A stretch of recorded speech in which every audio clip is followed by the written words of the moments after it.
I'd like to share a few thoughts on this term, religious education.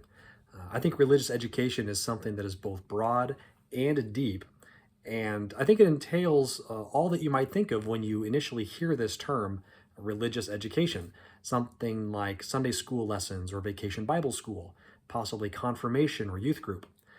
This education can come in the form of Bible stories, such as Adam and Eve in the Garden of Eden, Noah and the ark, Moses, Pharaoh, and the plagues of Egypt, Esther and her courage, and Jesus in the manger, on a boat, on the cross, or even in a tomb.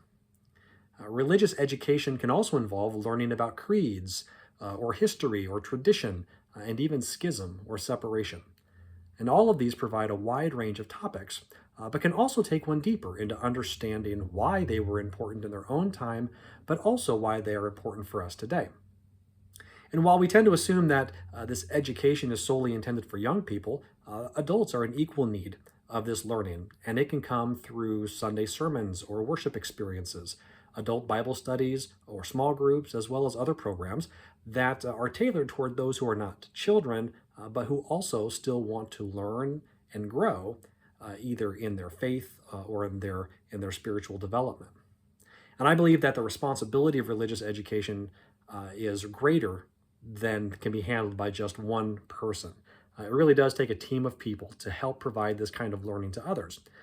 Similar to students in the public school system, students in Sunday school or confirmation or in our pews, our sanctuaries on Sunday mornings, all learn differently.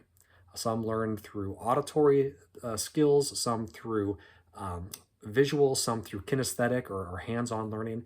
And so different teachers, different presenters can help multiple different people learn. And so it really does take a team, whether it's Sunday school teachers or pastors, parents, or mentors, all play a role in educating students and others about their faith. Now, as important as educating people about the tenets and foundations of who we are as God's children is, there are those who tend to resist or push back on this idea. On page 29 of her book, The Church as Learning Community, Norma Cook Everest notes that our contemporary society tends to minimize or look down on the idea of religious education. Now, it's my opinion that there are some in our communities who look askance at religious education because they view it as indoctrination. Indoctrination can oftentimes have negative connotations. It's this notion that adults or other people in positions of authority or power are putting stories and ideas in the heads of children or other people that reinforce notions of judgment or exclusion or self-righteousness. The thought is that these young people or others are being told what to think, how to think, and that if there are others who think differently, that they are somehow bad in some capacity. Unfortunately, there are a number of folks who I think have experienced models of religious education that reinforced some of these opinions. And at the risk of joining ranks with those who seem to trivialize, minimize, or repackage religious education with the term, into a more palatable form. So at the risk of joining those folks who try to make religious education feel or look differently, I like to use the term spiritual growth.